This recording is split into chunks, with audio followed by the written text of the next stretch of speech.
Graça e paz a todos, tudo bom? Espero que todos estejam bem, em nome do Senhor Jesus.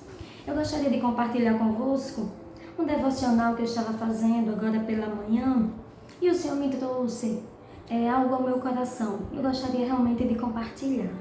O Evangelho de Lucas capítulo 9, versículo 23, diz assim: Dizia a todos: se alguém quer vir após mim, a si mesmo se negue, dia e noite toma sua cruz e siga-me. Pois quem quiser salvar a sua vida, perdê-la-á. E quem perder a sua vida, por minha causa, esse se salvará. No mesmo Evangelho de Lucas, a gente anda um pouquinho, vamos lá para o capítulo 14, o versículo de número 25. O serviço de Cristo exige abnegação. Grandes multidões o acompanhavam e ele, voltando-se, lhes disse: se alguém vem a mim e não aborrece a seu pai e mãe e mulher e filhos, irmãos e irmãs e ainda a sua própria vida, não pode ser meu discípulo. Versículo 27. E qualquer que não tomar a sua cruz e vier após mim, não pode ser meu discípulo. Aqui está falando do serviço no reino. Está falando do discipulado, porque todos nós fomos chamados para sermos discípulos do Senhor. E o serviço do discipulado, ele requer abnegação. Ele tem um alto preço.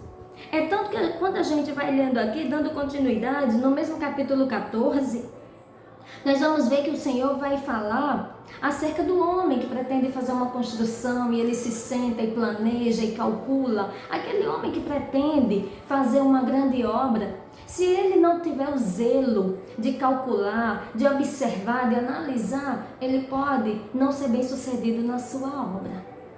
E isso é o que deve ser aplicado no nosso dia a dia, na nossa vida cristã, na nossa vida de discípulos do Senhor. O serviço do reino, ele tem que ser feito com zelo, com esmero.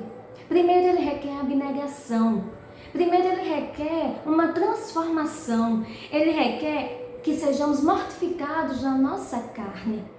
Ele requer que nós renunciemos à nossa própria natureza humana, às nossas próprias vontades, o nosso ego. Ele requer que a gente renuncie os pensamentos naturais e carnais que circulam na nossa mente, os nossos desejos carnais que estão no nosso coração. E mortificados na carne quer dizer mudados, transformados. E o Evangelho do Senhor é para isso, é para alteração de comportamento e de natureza, é ser modificado, transformado completamente. Só que o Senhor, ele diz: aquele que quer vir após mim, mortifique-se na carne, deixe suas paixões, deixe a velha criatura, porque se você quer ser o meu discípulo, você tem que me colocar em primeiro plano. Para ser discípulo do Senhor, Cristo tem que ocupar o primeiro lugar. Cristo tem que vir antes de marido, tem que vir antes de pai, mãe, de filhos. Ele tem que vir antes da sua própria vida. Porque Cristo passa a ser a nossa vida. Ele passa a ser tudo o que nós temos. E o Senhor diz: olha, igual aquele homem que calculou para antes, que ele faz todos os cálculos antes de iniciar uma obra, assim tem que ser o meu Evangelho. Se você quer ser discípulo, faça com esmero, dedique-se dia e noite a ler a palavra, a ser aquele discípulo que maneja bem a palavra da verdade, que é conhecedor do Evangelho, aquele que não se engana por falácias, aquele que não se engana pelo Evangelho que está sendo pregado por aí, que nada tem a ver com o Evangelho de Cristo. Aquele que maneja bem a palavra da verdade, ele não teme o que o mundo diz, mas ele teme o que o Senhor pensa a seu respeito. Ele se importa com o que o céu pensa a seu respeito. E estar mortificado na carne é passar a viver a vida de Cristo, é passar a viver a vida que Cristo quer que nós vivamos, é renunciar a nossa vida todos os dias em favor de Cristo. Renúncia. E o que a gente vê hoje são pessoas que querem viver o Evangelho à sua maneira, a seu modo, ao seu prazer.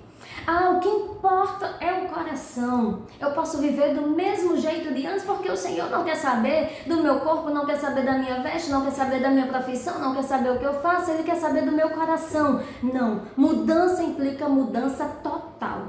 Tomar a cruz quer dizer renúncia. Então não tem esse negócio de, mas eu estou aqui, eu faço um pouquinho lá no mundo, mas aos domingos eu estou na igreja. Eu estou lá porque é o meu ganha-pão, porque é a minha vida, porque é o que eu tenho que fazer para sobreviver. Não, mudança. Não é entregar-se 10%, não é entregar 20% ao Senhor, não é entregar 50% ao Senhor, é entregar a sua vida por inteiro, que a sua vida profissional, pessoal, que a sua vida familiar, que a sua vida financeira, que a sua vida de servidão, seja toda ela para servir e glorificar o Senhor. Não tem como compartilhar os dois lados, não tem como servir aos dois senhores, porque há de aborrecer a um, há de entristecer a um. Quando o Senhor diz, cada um renuncie a si mesmo e toma a sua cruz, o Senhor quer dizer, ame menos o mundo, ame menos tudo que está à sua volta, ame menos a sua própria vida e ame mais ao Senhor. Ame ao Evangelho, é o Evangelho de renúncia. Calcule bem, se você quer dizer que é discípulo do Senhor, o faça com certeza, renunciando o que o mundo lhe oferece, renunciando aquilo que lhe dá prazer, aquilo que lhe dá lucro, em favor de Cristo. Viva a vida de Cristo, seja verdadeiramente uma nova criatura em Cristo Jesus, louvando o seu santo nome com tudo que você tem, com tudo que Ele lhe permite ter. Esse evangelho que hoje tudo pode, não é o evangelho da graça. O evangelho da graça é o evangelho de renúncia e de transformação. Nós não podemos em nenhum momento tirarmos os olhos de Cristo, porque se nós tirarmos os olhos de Cristo, nós vamos contemplar coisas ao nosso redor que não merecem ser contempladas, que não merecem ser visualizadas. Nós devemos olhar para Cristo, para o seu amor transformador, para o seu evangelho de graça, de salvação e de transformação. Se você olhar para os lados, você vai se contaminar com aquilo que o mundo está te oferecendo.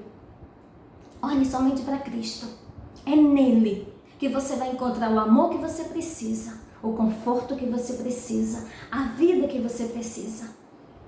Cristo, ele diz assim: e qualquer que não tomar a sua cruz e vier após mim, não pode ser meu discípulo. Eu sou discípulo, mas eu continuo na mesma vida. Não, você não é discípulo. Eu sou discípulo, mas é a minha profissão. Não, então você não é discípulo. Eu canto um pouquinho na igreja, mas eu também canto lá fora, porque é disso que eu vivo. Não, você não é discípulo. É porque é a minha vida. Não, então você não é discípulo ainda. Você precisa que o Senhor te transforme. Você precisa passar a ser verdadeiramente um discípulo, vivendo a vida de Deus, conforme o Evangelho nos orienta que vivamos. Versículo 24 do capítulo 9 do Evangelho de Lucas. Pois quem quiser salvar a sua vida, perdê-la-á. E quem perder a vida por minha causa, esse a salvará. Quer salvar a sua vida? Quer ser feliz? Quer ter uma vida próspera?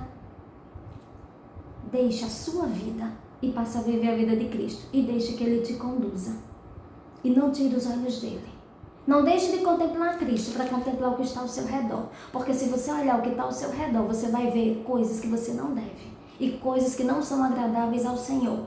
Passe a sua vida olhando para o autor e consumador da sua fé. Amém? Que o Senhor te abençoe. Que o Senhor nos abençoe para todo sempre. E que nós tragamos para a nossa vida cotidiana, para a nossa vida diária, a aplicabilidade do Evangelho, esse Evangelho, que nós vivamos na prática, que nós não sejamos somente ouvintes, mas que sejamos praticantes do Evangelho da graça. Amém? E que através do nosso testemunho, outras pessoas passem a conhecer a Cristo. Que nós sejamos verdadeiramente discípulos, que nós não sejamos como aquelas pessoas que estavam procurando ao Senhor somente pelo que Ele podia fazer, mas aqueles que ficaram próximos ao Senhor, quem Ele é. E é assim que nós seguimos ao nosso Deus, porque Ele é soberano. Amém? Que o Senhor te abençoe grandemente.